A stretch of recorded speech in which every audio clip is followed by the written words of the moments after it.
ಮಂಡ್ಯ ಜಿಲ್ಲೆಯ ಸಕ್ಕರೆ ನಾಡಿನಲ್ಲಿ ಮಹಿಳಾ ಮೀಸಲಾತಿ ಮಸೂದೆಯ ಕಿಚ್ಚು ದಿನದಿಂದ ದಿನಕ್ಕೆ ಏರುತ್ತಿದೆ. ಮಹಿಳಾ ಮೀಸಲಾತಿ ವಿಚಾರದಲ್ಲಿ ಕಾಂಗ್ರೆಸ್ ಮತ್ತು ಜೆಡಿಎಸ್ ನಡುವಿನ ರಾಜಕೀಯ ಜಿದ್ದಾಜಿದ್ದಿ ಈಗ ಬೀದಿ ಹೋರಾಟಕ್ಕೆ ಸಾಕ್ಷಿಯಾಗಿದೆ. ನಿನ್ನೆಯಷ್ಟೇ ಕಾಂಗ್ರೆಸ್ ಮಹಿಳಾ ಘಟಕ ಮಸೂದೆಯ ವಿರುದ್ಧ ಪ್ರತಿಭಟನೆ ನಡೆಸಿದ್ದರೆ, ಇಂದು ಅದಕ್ಕೆ ಪ್ರತಿಯಾಗಿ ಜೆಡಿಎಸ್ ಮಹಿಳಾ ಘಟಕವು ಮಸೂದೆಯ ಪರವಾಗಿ ಬೃಹತ್ ಪ್ರತಿಭಟನೆ ನಡೆಸಿ ಅಬ್ಬರಿಸಿದೆ. ಮದ್ದೂರು ತಾಲೂಕು ಜೆಡಿಎಸ್ ಮಹಿಳಾ ಘಟಕದ ಅಧ್ಯಕ್ಷೆ ದಿವ್ಯಾ ರಾಮಚಂದ್ರ ಶೆಟ್ಟಿಯವರ ನೇತೃತ್ವದಲ್ಲಿ ಇಂದು ನೂರಾರು ಮಹಿಳಾ ಕಾರ್ಯಕರ್ತೆಯರು ಬೀದಿಗೆಳೆದರು. ಮಹಿಳಾ ಮೀಸಲಾತಿಗೆ ಸೋಲಾಗುವಂತೆ ಮಾಡಿದ್ದೇ ಕಾಂಗ್ರೆಸ್ ಎಂದು ಆರೋಪಿಸಿದ ಪ್ರತಿಭಟನಾಕಾರರು ಕಾಂಗ್ರೆಸ್ ಪಕ್ಷದ ವಿರುದ್ಧ ತೀವ್ರವಾಗಿ ಧಿಕ್ಕಾರ ಕೂಗಿ ಆಕ್ರೋಶ ವ್ಯಕ್ತಪಡಿಸಿದರು. ಮಹಿಳೆಯರಿಗೆ ಸಿಗಬೇಕಾದ ಹಕ್ಕನ್ನು ಕಿತ್ತುಕೊಳ್ಳಲು ಕಾಂಗ್ರೆಸ್ ಸಂಚು ರೂಪಿಸುತ್ತಿದೆ ಎಂದು ಪ್ರತಿಭಟನಾಕಾರರು ದೂರಿದರು.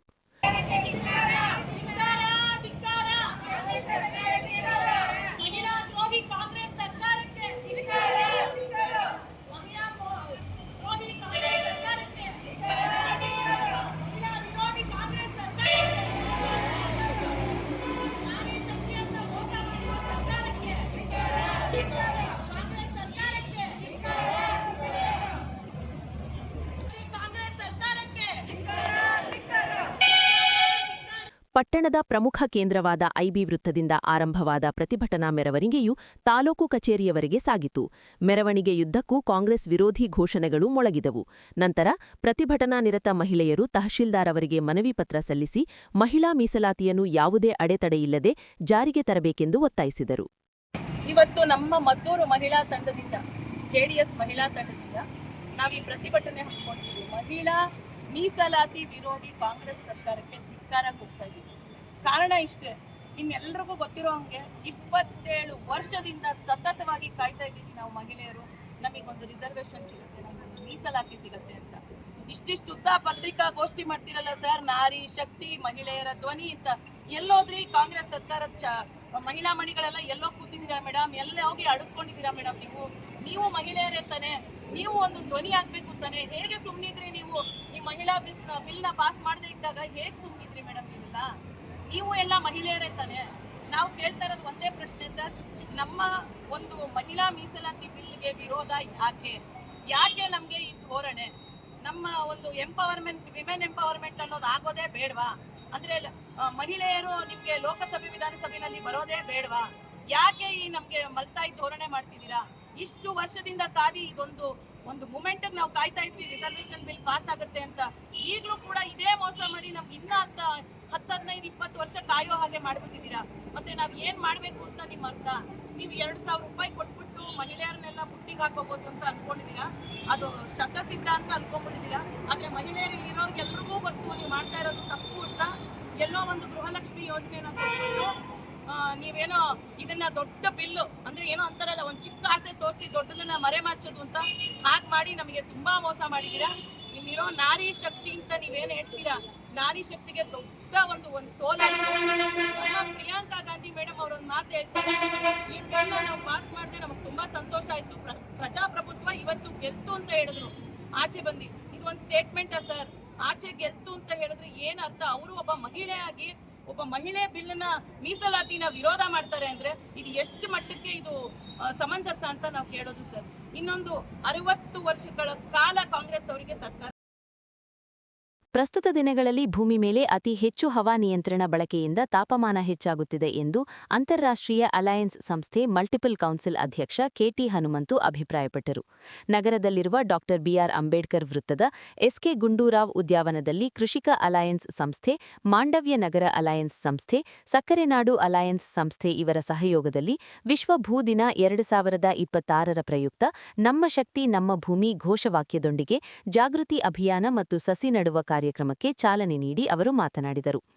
ಜೀವಸಂಕುಲಗಳು ವಾಸಿಸಲು ಯೋಗ್ಯವಾದ ಗ್ರಹ ಭೂಮಿಯೊಂದೇ.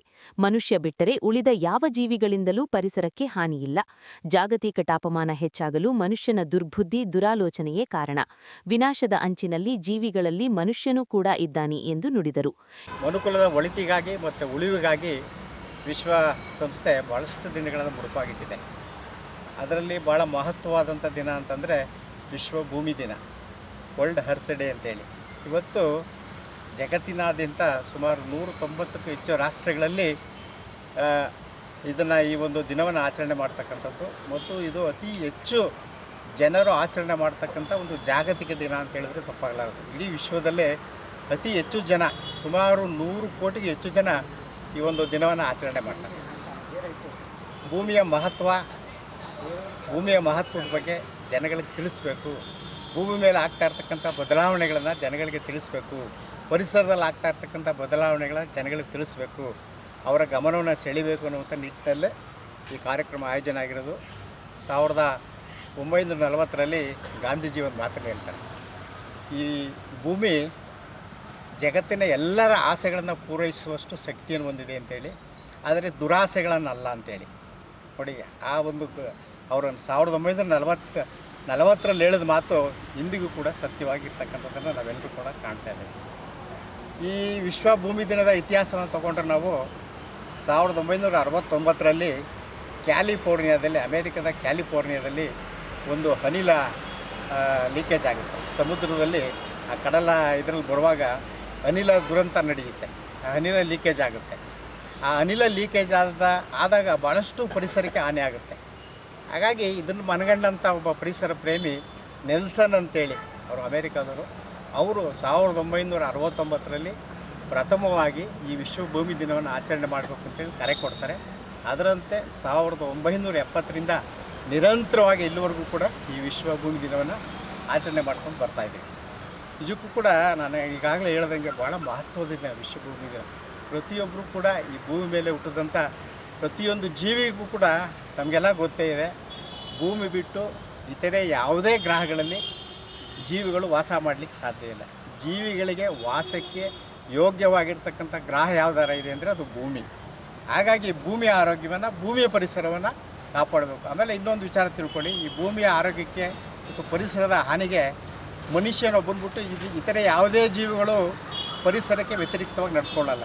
ಆದರೆ ಮನುಷ್ಯ ಮಾತ್ರ ಈ ಭೂಮಿಯ ಮೇಲಿನ ಪರಿಸರವನ್ನು ಹಾಳು ಮಾಡ್ತಕ್ಕಂಥ ಕೆಲಸವನ್ನು ಕೊಳ್ಳುವಾಕ ಸಂಸ್ಕೃತಿ ನಿರಂತರವಾಗಿ ಹಾಳು ಮಾಡ್ತಾ ಇದ್ದಾನೆ. ಹಾಗಾಗಿ ಮನುಷ್ಯನು ಕೂಡ ಇನ್ನು ಮುಂದೆ ಎಚ್ಚೆತ್ತುಕೊಂಡು ಪರಿಸರ ವಿನಾಶವನ್ನು ತಡಿಬೇಕು, ಪರಿಸರ ಸಂರಕ್ಷಣೆಯನ್ನು ಮಾಡಬೇಕು ಅನ್ನುವಂಥ ನಿಟ್ಟಿನಲ್ಲಿ ಇವತ್ತು ಈ ದಿನವನ್ನು ಆಚರಣೆ ಮಾಡ್ತಾಯಿದ್ದೀವಿ. ಇವತ್ತು ತಮಗೆಲ್ಲ ಗೊತ್ತಿದೆ, ಪ್ಲಾಸ್ಟಿಕ್ ಬಳಕೆ ಅಂತಕ್ಕಂಥದ್ದು ಇಲ್ಲದೆ ನಡೀತಾ ಇದೆ. ಇದು ಮತ್ತು ಇವತ್ತು ಏನು ಎಷ್ಟು AC ನಾವು ಉಪಯೋಗಿಸ್ತಾ ಇದ್ದೀವಿ ಅಂತಂದರೆ, ಆ ACಯಿಂದ ಬರ್ತಕ್ಕಂಥ ಹಸಿರುಮನೆ ಅನಿಲಗಳು ನಮಗೆಲ್ಲ ಕಾರ್ಬನ್ ಗ್ಯಾಸಸ್ ಅಂತೇಳಿ ನಾವೇನು ಕರಿತೀವಿ, ಕಾರ್ಬನ್ ಗ್ಯಾಸಸ್ ಅವು ಹೆಚ್ಚು ವಾತಾವರಣಕ್ಕೆ ಬಿಡ್ತಾ ಇದರಿಂದ ವಾತಾವರಣದಲ್ಲಿ ಉಷ್ಣಾಂಶ ದಿನದಿಂದ ದಿನಕ್ಕೆ ಜಾಸ್ತಿ ಆಗ್ತಾಯಿದೆ.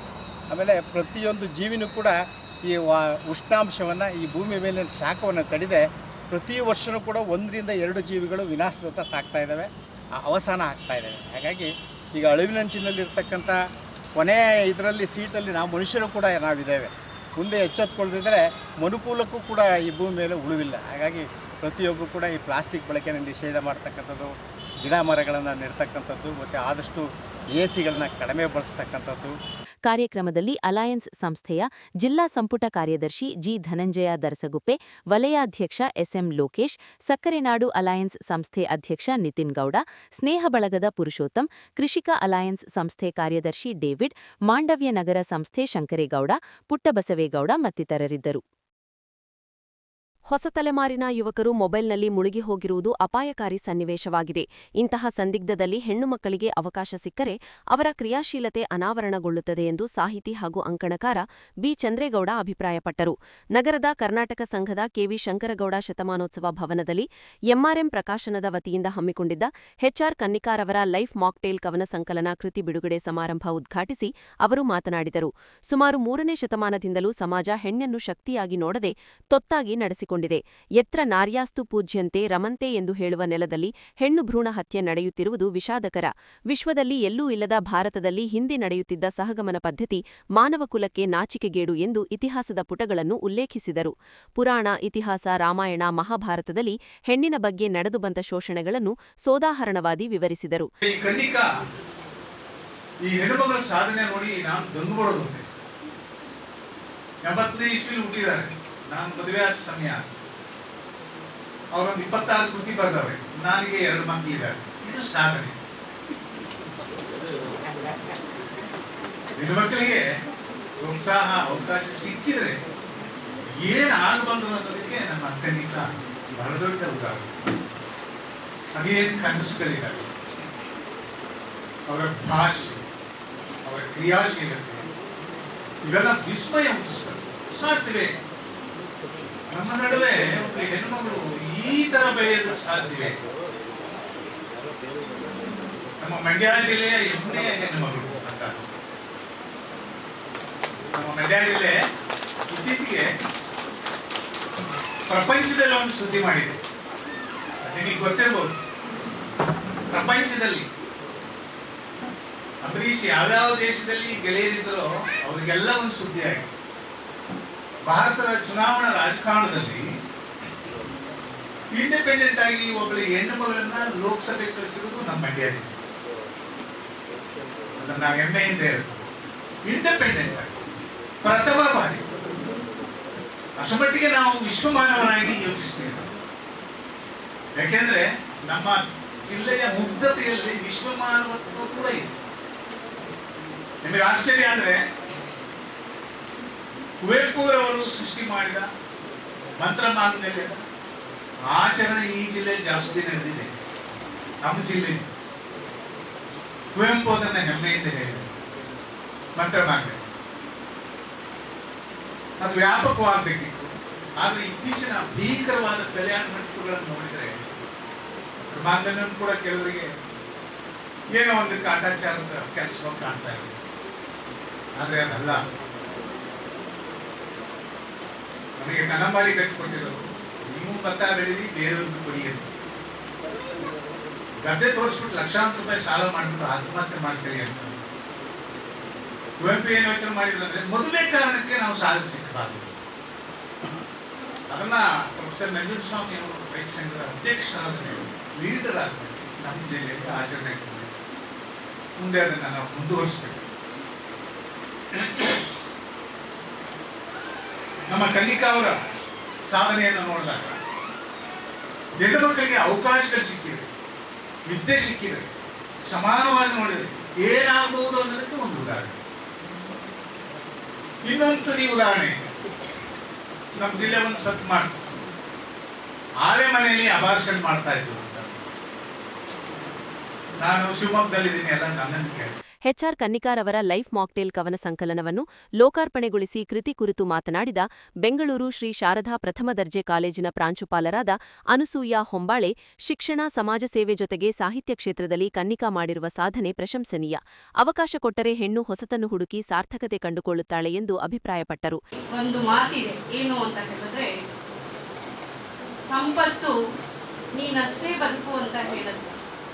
ಸಂಸ್ಕಾರ ಇತರರನ್ನು ನಿನ್ನೊಟ್ಟಿಗೆ ಬದುಕಿಸ್ಕೊಂಡು ಹೋಗ್ಬೇಕು, ಬೆಳೆಸ್ಕೊಂಡು ಹೋಗ್ಬೇಕು ಅಂತ ಹೇಳೋದು.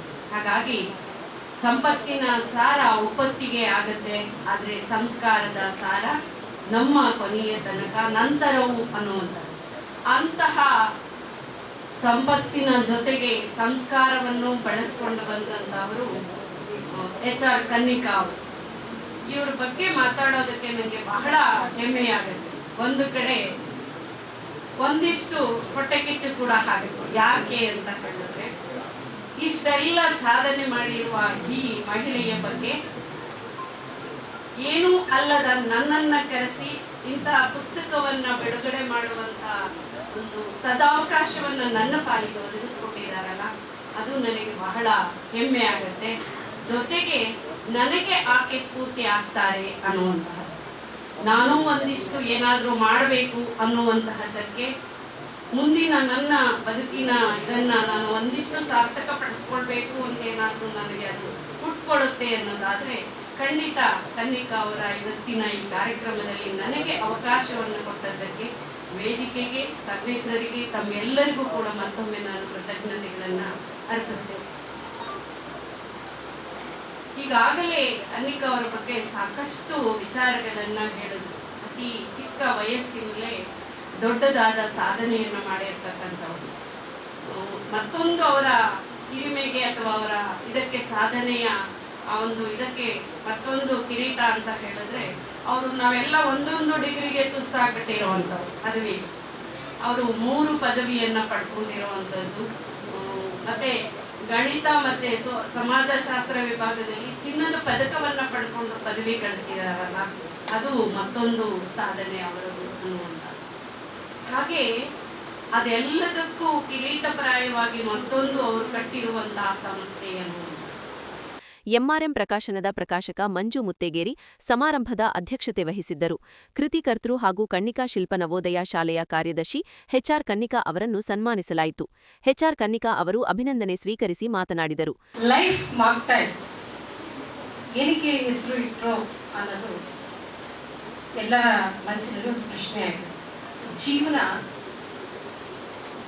ಎಲ್ಲದರ ಸಮ್ಮಿಶ್ರಣ, ಸಿಹಿ, ಕಹಿ, ಹುಳಿ, ಒಗರು, ಚಿಗುರು ಎಲ್ಲವನ್ನ ನಾವು ಆಸ್ವಾದಿಸಿದ್ರೆ ಮಾತ್ರ ನಮ್ಮ ಜೀವನ ಪರಿಪೂರ್ಣವಾಗುವಂಥದ್ದು. ಇದರ ಈ ಒಂದು ಕವನ ಸಂಕಲನವನ್ನ ನನ್ನ 5 ಜನ ಅಣ್ಣಂದಿರಿಗೆ ಅರ್ಪಣೆ ಮಾಡಿದ್ದೇನೆ. ಏನಕ್ಕೆ ಅಂದರೆ ಇದು ವಿಶೇಷ ಅಂದ್ಕೊಂಡಿದ್ದೇನೆ. ಅವರು ನನ್ನ ಬದುಕಿನಲ್ಲಿ ತೋರಿಸಿದಂತಹ ಪ್ರೀತಿ, ವಾತ್ಸಲ್ಯ, ಅವರು ನನಗೆ ಪ್ರೇರೇಪಣೆ ಮಾಡಿದಂತಹ ರೀತಿ, ಬಹುಶಃ ಸರ್ ಹೇಳಿದ್ರು ಈಗ ನಮ್ಮ ಚಂದ್ರೇಗೌಡ ಸರ್, ಹೆಣ್ಣಿನ ಬಗ್ಗೆ ಭ್ರೂಣ ಹತ್ಯೆ, ಇದಕ್ಕೆ ಸಮಾಜಕ್ಕೆ ಹೆಣ್ಣು ಮತ್ತು ಗಂಡು ಇಬ್ಬರು ಸಮನಾಗಿರ್ತಾರೆ ಅಂತ. ಬಟ್ ನನ್ನ ಒಂದು ಲೈಫ್ನಲ್ಲಿ ಅಪ್ಪ ಈಸ್ ಮೈ ರಿಯಲ್ ಹೀರೋ. ಅವರು ಹುಷಾರಿಲ್ಲದಿರೋ ಕಾರಣ ಇವತ್ತು ಬರೋಕ್ಕಾಗಲಿಲ್ಲ. ಅದರ ನಂತರ ನನ್ನ ಲೈಫಲ್ಲಿ ಬಂದಿದ್ದು ಫಸ್ಟ್. ಕಾರ್ಯಕ್ರಮದಲ್ಲಿ ನೇಗಿಲ ಯೋಗಿ ಟ್ರಸ್ಟ್ ಅಧ್ಯಕ್ಷ ಎಸಿ ರಮೇಶ್, ಕಾರ್ಯಕ್ರಮ ಸಂಘಟಕರಾದ ದ ಕೋಹಳ್ಳಿ ಚಂದ್ರಶೇಖರ್, ಕೊತ್ತತ್ತಿ ರಾಜು, ಉಮೇಶ್, ಕೀಲಾರ ಕೃಷ್ಣೇಗೌಡ, ದೋಚಿಗೌಡ, ಕನ್ನಿಕಾ ಅವರ ತಾಯಿ ಸೇರಿದಂತೆ ಹಲವರು ಹಾಜರಿದ್ದರು. ಮಂಡ್ಯ ಜಿಲ್ಲೆಯಲ್ಲಿ ನಿಯಮಬಾಹಿರವಾಗಿ ಭ್ರೂಣ ಪರೀಕ್ಷೆ ತಡೆಯಲು ಹೈಕೋರ್ಟ್ ನ್ಯಾಯಮೂರ್ತಿಗಳ ನೇತೃತ್ವದಲ್ಲಿ ಒಂದು ನಿಗಾ ಸಮಿತಿ ರಚಿಸಬೇಕೆಂದು ಕರುನಾಡ ಸೇವಕರು ಸಂಘಟನೆಯ ರಾಜ್ಯ ವಕ್ತಾರ ಎಂಬಿ ನಾಗಣ್ಣಗೌಡ ಆಗ್ರಹಿಸಿದರು. ಸುದ್ದಿಗೋಷ್ಠಿಯಲ್ಲಿ ಮಾತನಾಡಿದ ಅವರು, ಇತ್ತೀಚೆಗೆ ಲೋಕಾಯುಕ್ತ ಅಧಿಕಾರಿಗಳು ಸ್ವಯಂ ಪ್ರೇರಿತ ದಾಳಿ ನಡೆಸಿದ ಹಿನ್ನೆಲೆ ರೋಗ ಪರೀಕ್ಷೆ ಪ್ರಯೋಗಾಲಯಗಳಲ್ಲಿ ನಿಯಮಬಾಹಿರ ಭ್ರೂಣ ಪರೀಕ್ಷೆ ನಡೆಸುತ್ತಿರುವುದು ಪತ್ತೆಯಾಗಿದೆ. ಬಹುತೇಕ ಖಾಸಗಿ ಪ್ರಯೋಗಾಲಯಗಳಲ್ಲಿ ಇದು ಕಂಡುಬಂದಿದೆ. ಈ ಕುರಿತು ತಪ್ಪಿತಸ್ಥ ಅಧಿಕಾರಿಗಳನ್ನು ಅಮಾನತಿನಲ್ಲಿಟ್ಟು ಸಮಗ್ರ ತನಿಖೆ ನಡೆಸಬೇಕು ಎಂದರು. ಕಳೆದ ಬಾರಿ 2023ರಲ್ಲಿ ನಿಯಮಬಾಹಿರವಾಗಿ ಭ್ರೂಣ ಪರೀಕ್ಷೆ ತಡೆಯಲು ಜಿಲ್ಲಾಧಿಕಾರಿ ನೇತೃತ್ವದಲ್ಲಿ ನಿರ್ಮಿಸಲಾದ ಪಿಸಿಟಿಎನ್ಡಿಟಿ ಕಾಯ್ದೆ ಅನುಷ್ಠಾನ ಸಮಿತಿ ನಿಷ್ಕ್ರಿಯವಾಗಿದ್ದು, ಅದನ್ನು ರದ್ದುಪಡಿಸಬೇಕು. ಜಿಲ್ಲೆಯ ಬಹುತೇಕ ಎಲ್ಲ ಸರಕಾರಿ ಆಸ್ಪತ್ರೆಗಳಿಗೆ ಸ್ಕ್ಯಾನಿಂಗ್ ವ್ಯವಸ್ಥೆ ಮಾಡಲಾಗಿದೆ. ಆದರೆ ಬೇಕಾದ ರೇಡಿಯಾಲಜಿಸ್ಟ್ಗಳನ್ನು ನೇಮಕ ಮಾಡಿಲ್ಲ. ಸರಕಾರಿ ವೈದ್ಯರು ಖಾಸಗಿ ಪ್ರಯೋಗಾಲಯಗಳಲ್ಲಿ ಹೂಡಿಕೆ ಮಾಡಿರುವ ಕಾರಣ ರೇಡಿಯಾಲಜಿಸ್ಟ್ಗಳ ನೇಮಕ ಮಾಡದಿರಲು ಕಾರಣವಾಗಿದೆ. ಈ ಸಂಬಂಧ ಮಾತನಾಡಲು ಜನಪ್ರತಿನಿಧಿಗಳು ಭಯ ಬೀಳುತ್ತಿದ್ದಾರೆ ಎಂದು ಆರೋಪಿಸಿದರು. ಏನಿಲ್ಲ, ಈಗಾಗಲೇ ಎಲ್ಲ ಮಾಧ್ಯಮಗಳಲ್ಲಿ ವರದಿಯಾಗಿದೆ. ಏನು ನಮ್ಮ ಮಂಡ್ಯ ಜಿಲ್ಲೆಯಲ್ಲಿ ರೋಗ ಪರೀಕ್ಷೆ ಪ್ರಯೋಗಾಲಯಗಳು ಅಂದರೆ ಡಯಾಗ್ನೋಸ್ಟಿಕ್ ಸೆಂಟರ್ಗಳಲ್ಲಿ ಅಕ್ರಮವಾಗಿ ಭ್ರೂಣ ಪತ್ತೆ ಮಾಡ್ತಕ್ಕಂಥದ್ದು ಈಗ ಭಾಳಷ್ಟು ಸುದ್ದಿಗಳು ಈಗಾಗಲೇ ಆಲೆಮನೆಗಳಾಗಿದ್ದ ಘಟನೆಗಳು ಪ್ರಕರಣ ವರದಿಯಾಗಿತ್ತು. ಈಗ ಲೋಕಾಯುಕ್ತ ಸ್ವಯಂ ಪ್ರೇರಿತವಾಗಿ ದಾಳಿಯನ್ನು ಮಾಡಿ, ಏಕಕಾಲಕ್ಕೆ ದಾಳಿಯನ್ನು ಮಾಡಿ ಅಲ್ಲಿ ನಡೀತಿರ್ತಕ್ಕಂಥ ಏನು ಭ್ರೂಣ ಪರೀಕ್ಷೆ ಇದೆಯೋ ಅದನ್ನು ಬಯಲಿಗೆಳೆದಿದೆ. ನಮಗೆ ಮುಖ್ಯವಾಗಿ ಪ್ರಶ್ನೆ ಇರ್ತಕ್ಕಂಥದ್ದು, ಇವತ್ತು ಆರೋಗ್ಯ ಮತ್ತು ಕುಟುಂಬ ಕಲ್ಯಾಣ ಇಲಾಖೆಯಲ್ಲಿ ಬಾಲಿಕಾ ಅಂತೇಳಿ ಒಂದು ತಂತ್ರಾಂಶ ಇದೆ. ಈ ಬಾಲಿಕಾ ತಂತ್ರಾಂಶ ಏನು ಕೆಲಸ ಮಾಡುತ್ತೆ ಅಂತ ಹೇಳಿದ್ರೆ, ಮಂಡ್ಯ ಜಿಲ್ಲೆಯ ಯಾವುದೇ ಒಂದು ಲ್ಯಾಬ್ರೇಟರಿನಲ್ಲಿ ಈ ರೀತಿಯ ಒಂದು ಡಯಾಗ್ನೋಸಿಂಗ್ ನಡೆದಾಗ ಅದರ ಸಂಪೂರ್ಣ ಮಾಹಿತಿಯನ್ನು ಅದರಲ್ಲಿ ಅಪ್ಲೋಡ್ ಮಾಡಬೇಕು. ಆಧಾರ್ ಕಾರ್ಡು, ರೆಫರೆನ್ಸ್ ಡಾಕ್ಟರು ಮತ್ತು ಯಾರು ಸಕ್ಷಮ ಪ್ರಾಧಿಕಾರ ಡಾಕ್ಟರ್ ಇರ್ತಾರೆ ಎಲ್ಲ ವಿವರಗಳನ್ನು ಇದರಲ್ಲಿ ದಾಖಲಿಸಬೇಕು ಅಂತಿದೆ. ಆದರೆ ಯಾವೂ ಕೂಡ ಈ ಬಾಲಿಕಾ ಸರ್ವರ್ನಲ್ಲಿ ಅಪ್ಲೋಡ್ ಆಗಿಲ್ಲ. ಅಂದರೆ ಜಿಲ್ಲಾ ಆರೋಗ್ಯ ಮತ್ತು ಕುಟುಂಬ ಕಲ್ಯಾಣಾಧಿಕಾರಿಗಳ ಕಚೇರಿನಲ್ಲಿ ಇದಕ್ಕಾಗಿ ಒಂದು ಆ್ಯಕ್ಟ್ ಬದ್ಧವಾಗಿ ಒಂದು ಸಮಿತಿಯನ್ನು ಮಾಡ್ಕೊಂಡಿದ್ರು ಕೂಡ ಅದು ಯಾವುದೇ ಕೆಲಸವನ್ನು ಮಾಡ್ತಾ ಇಲ್ಲ. ಇದಲ್ಲದೆ ನಮ್ಮ ಜಿಲ್ಲಾಧಿಕಾರಿಗಳ ನೇತೃತ್ವದಲ್ಲಿ ಒಂದು ಕಾಯ್ದೆಯನ್ನು ಅನುಷ್ಠಾನ ಮಾಡಲಿಕ್ಕೆ ಒಂದು ಸಮಿತಿಯನ್ನು ಮಾಡಲಾಗಿದೆ. ಈ ರೀತಿಯ ಭ್ರೂಣ ಹತ್ಯೆಯನ್ನು ತಡೆಗಟ್ಟಲಿಕ್ಕೆ ಮತ್ತು ಭ್ರೂಣ ಪರೀಕ್ಷೆಯನ್ನು ತಡೆಗಟ್ಟಲಿಕ್ಕೆ ಅಂತೇಳಿ ಒಂದು ಸಮಿತಿಯನ್ನು ಕೂಡ ಫಾರ್ಮೇಷನ್ ಮಾಡಲಾಗಿದೆ. ಆದರೆ ಈ ಸಮಿತಿ ಕೂಡ ಅಸ್ತಿತ್ವದಲ್ಲಿದ್ದರೂ ಕೂಡ ಈ ಸಮಿತಿ ಕೂಡ ಯಾವುದೇ ಕೆಲಸವನ್ನು ಮಾಡ್ತಾ ಇಲ್ಲ. ಇವತ್ತು ಲೋಕಾಯುಕ್ತದವ್ರಿಗೆ ಇಷ್ಟೆಲ್ಲ ಮಾಹಿತಿ ಸಿಗ್ತಾ ಇದೆ, ಅಕ್ರಮವಾಗಿ ಭ್ರೂಣ ಪರೀಕ್ಷೆ ಮಾಡ್ತಿದ್ದವ್ರ ಗಮನಕ್ಕೆ ಬರ್ತಿದೆ ಅಂತ ಹೇಳಿದ್ರೆ ಫ್ಯಾಮಿಲಿ ಆ್ಯಂಡ್ ವೆಲ್ಫೇರು ಮತ್ತು ಜಿಲ್ಲಾಧಿಕಾರಿಗಳ ಸಮಿತಿ ಯಾವ ಕೆಲಸ ಮಾಡ್ತೀರಿ ಅಂತಕ್ಕಂಥದ್ದನ್ನ. ಗೋಷ್ಠಿಯಲ್ಲಿ ಕರಾವೆ ಜಿಲ್ಲಾಧ್ಯಕ್ಷ ಎಚ್ಡಿ ಜಯರಾಮ್, ಆಟೋ ಚಾಲಕರ ಸಂಘದ ಅಧ್ಯಕ್ಷ ವೆಂಕಟೇಶ್, ಸರಕಾರಿ ಆಸ್ಪತ್ರೆ ರಕ್ಷಿಸಿ ಹೋರಾಟ ಸಮಿತಿಯ ರಾಜುಗೌಡ, ರಾಜೇಂದ್ರಬಾಬು ಸಿಂಗ್ ಇದ್ದರು.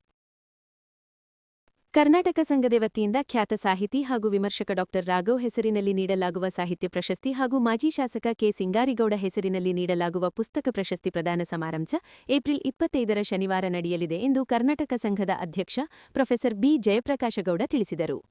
ಸುದ್ದಿಗೋಷ್ಠಿಯಲ್ಲಿ ಮಾತನಾಡಿದ ಅವರು, ಅಂದು ಬೆಳಗ್ಗೆ 11 ಗಂಟೆಗೆ ಕರ್ನಾಟಕ ಸಂಘದ ಕೆವಿ ಶಂಕರಗೌಡ ಶತಮಾನೋತ್ಸವ ಭವನದಲ್ಲಿ ನಡೆಯುವ ಸಮಾರಂಭದಲ್ಲಿ ಖ್ಯಾತ ಸಾಹಿತಿ, ವಿಶ್ರಾಂತ ಕುಲಪತಿ ಡಾಕ್ಟರ್ ಪದ್ಮಾಶೇಖರ್, ಕಲಾವಿದ, ರಂಗ ನಿರ್ದೇಶಕ ಡಿಬಿ ಮಲ್ಲಿಕಾರ್ಜುನ ಸ್ವಾಮಿ ಮಹಾಮನೆ ಅವರಿಗೆ ಡಾಕ್ಟರ್ ರಾಘವ್ ಸಾಹಿತ್ಯ ಪ್ರಶಸ್ತಿಯನ್ನು ಹಾಗೂ ಶಿವಮೊಗ್ಗ ಸಹ್ಯಾದ್ರಿ ವಿಜ್ಞಾನ ಕಾಲೇಜಿನ ಪ್ರಾಧ್ಯಾಪಕ ಪ್ರೊಫೆಸರ್ ನಾಗಾರ್ಜುನ ಅವರಿಗೆ ಕೆ ಸಿಂಗಾರಿಗೌಡ ಪುಸ್ತಕ ಪ್ರಶಸ್ತಿಯನ್ನು 20,000 ನಗದು ಹಾಗೂ ಪ್ರಶಸ್ತಿ ಫಲಕದೊಂದಿಗೆ ಪ್ರದಾನ ಮಾಡುವರು ಎಂದು ವಿವರಿಸಿದರು. ಪುಸ್ತಕ ಪ್ರಶಸ್ತಿ ಕಳೆದ 12 ವರ್ಷಗಳಿಂದ ಅದನ್ನು ಮಾಡ್ಕೊಂಡು ಬರ್ತಾ ಇದ್ದೀವಿ. ಇವೆರಡು ಪ್ರಶಸ್ತಿಗಳನ್ನು ಒಟ್ಟಿಗೆ ಮಾಡ್ತೀವಿ ನಾವು ಯಾವಾಗಲೂ. ಸಾಹಿತ್ಯ ಪ್ರಶಸ್ತಿ ರಾಘವ್ ಅವರು ನಮ್ಮ ಮಂಡ್ಯ ಜಿಲ್ಲೆಯ ಹಿರೇಗೌಡನ ದೊಡ್ಡಿಯವರು, ನಿಮಗೆಲ್ಲ ಗೊತ್ತಿರ್ತಕ್ಕಂಥವ್ರು. ರಾಘವ್ ಅನ್ನುವ ಕಾವ್ಯನಾಮದಿಂದ ಪ್ರಸಿದ್ಧರಾಗಿರ್ತಕ್ಕಂಥವ್ರು. ಇವತ್ತು ಆಧುನಿಕ ಕನ್ನಡ ಸಾಹಿತ್ಯದಲ್ಲಿ ಅತ್ಯಂತ ಪ್ರಮುಖವಾದಂಥ ಹೆಸರುಗಳಲ್ಲಿ ಅವರದ್ದು ಕೂಡ ಒಂದು. ಅವರ ಹೆಸರಿನಲ್ಲಿ ಪ್ರತಿ ವರ್ಷ ಸಾಹಿತ್ಯಕ್ಕೆ ಸಂಬಂಧಪಟ್ಟಂಥ ಒಬ್ಬ ಕವಿಗೆ, ಲೇಖಕನಿಗೆ ಪ್ರಶಸ್ತಿಯನ್ನು ಕೊಟ್ಕೊಂಡು ಬರ್ತಾ ಇರ್ತಕ್ಕಂಥದ್ದು. ಹಾಗೆ ಸಿಂಗಾರಿಗೌಡರು ಈ ಜಿಲ್ಲೆಯ ಹಿರಿಯ ರಾಜಕಾರಣಿಗಳಲ್ಲಿ ಒಬ್ಬರಾಗಿದ್ದಂಥವರು, ಜಿಲ್ಲಾ ಪಂಚಾಯಿತಿಯ ಪ್ರಥಮ ಅಧ್ಯಕ್ಷರಾಗಿ ಇದ್ದಂಥವರು. ಅಪಾರವಾದಂಥ ಓದಿನ ಹಿನ್ನೆಲೆ ಅವರಿಗಿತ್ತು. ಅವರ ಹೆಸರಿನಲ್ಲೂ ಕೂಡ ಒಂದು ಪುಸ್ತಕ ಪ್ರಶಸ್ತಿಯನ್ನು ನಾವು ಕೊಟ್ಕೊಂಡು ಬರ್ತಾಯಿದ್ದೀವಿ. ಈ ಸಾರಿ ರಾಘವ್ ಪ್ರಶಸ್ತಿಯನ್ನು ನಮ್ಮ ದೇವಲಾಪುರದವರು ಮೂಲ ಸನ್ಮಾನ್ಯ ಡಿ.ಬಿ. ಮಲ್ಲಿಕಾರ್ಜುನ ಸ್ವಾಮಿ ಮಹಾಮನೆ ಅಂತ ಬೆಂಗಳೂರಿನಲ್ಲಿ ನೆಲೆಸಿದ್ದಾರೆ. ಅನೇಕ ಕವನ ಸಂಕಲನವನ್ನು ಹೊರತಂದಿದ್ದಾರೆ. ಕವಿಯೂ ಹೌದು, ರಂಗ ನಿರ್ದೇಶಕರು ಹೌದು, ರಂಗಕರ್ಮಿಯೂ ಹೌದು. ಬೆಂಗಳೂರಿನಲ್ಲಿ ನೆನೆತು ಮೂಡಲಪಾಯ ಯಕ್ಷಗಾನದ ಬಗ್ಗೆ ತುಂಬ ಕೆಲಸ ಮಾಡ್ತಾ ಇರ್ತಕ್ಕಂಥ ಮನುಷ್ಯ. ಅವರಿಗೆ ಈ ಸಾರಿ ರಾಘವ ಪ್ರಶಸ್ತಿಯನ್ನು ಕೊಟ್ಟಿದ್ದೀವಿ. ಅವರ ಬಗ್ಗೆ ಒಂದು ಸಣ್ಣ ಪರಿಚಯವನ್ನು ಕೂಡ ಇದರಲ್ಲಿ ಮಾಡಿದ್ದೀವಿ. ಇನ್ನೊಂದು ಕುವೆಂಪು ವಿಶ್ವವಿದ್ಯಾಲಯದಲ್ಲಿ ಡಾಕ್ಟರ್ ಹಾಮ ನಾಗಾರ್ಜುನ ಅಂಥೇಳಿ ಅವರ ಒಂದು ಪುಸ್ತಕಕ್ಕೆ ರೈತ ಬದುಕಿನ ನೊಗಲೆಣೆ ಕರ್ನಾಟಕ ಕೃಷಿ ಸಂಸ್ಕೃತಿ ಎಂಬ ಕೃತಿಗೆ ಒಂದು ಪ್ರಶಸ್ತಿಯನ್ನು ಕೊಟ್ಟಿದ್ದೀವಿ. ಸಿಂಗಾರಿಗೌಡರ ಹೆಸರಿನಲ್ಲಿ ಒಂದೊಂದು ಪುಸ್ತಕವನ್ನು ಆಯ್ಕೆ ಮಾಡಿಕೊಂಡು ಕೊಟ್ಕೊಂಡು ಬರ್ತಾಯಿದ್ದೀವಿ. ಅವರು ಮೂಲತಃ ತರೀಕೆರೆಯ ತಾಲೂಕಿನವರು. ಹಾಗಾಗಿ 2 ಪ್ರಶಸ್ತಿಗಳನ್ನು ನಾವು 25ನೇ ತಾರೀಕು ಬೆಳಗ್ಗೆ 11 ಗಂಟೆಗೆ ಕರ್ನಾಟಕ ಸಂಘದಲ್ಲಿ ಪ್ರದಾನ ಮಾಡ್ತೇವೆ. ಸುದ್ದಿಗೋಷ್ಠಿಯಲ್ಲಿ ಕರ್ನಾಟಕ ಸಂಘದ ಕಾರ್ಯದರ್ಶಿ ಲೋಕೇಶ್ ಚಂದಗಾಲು, ನಿರ್ದೇಶಕ ಎಚ್.ಬಿ. ನಾಗಪ್ಪ ಹನಕೆರೆ ಇದ್ದರು.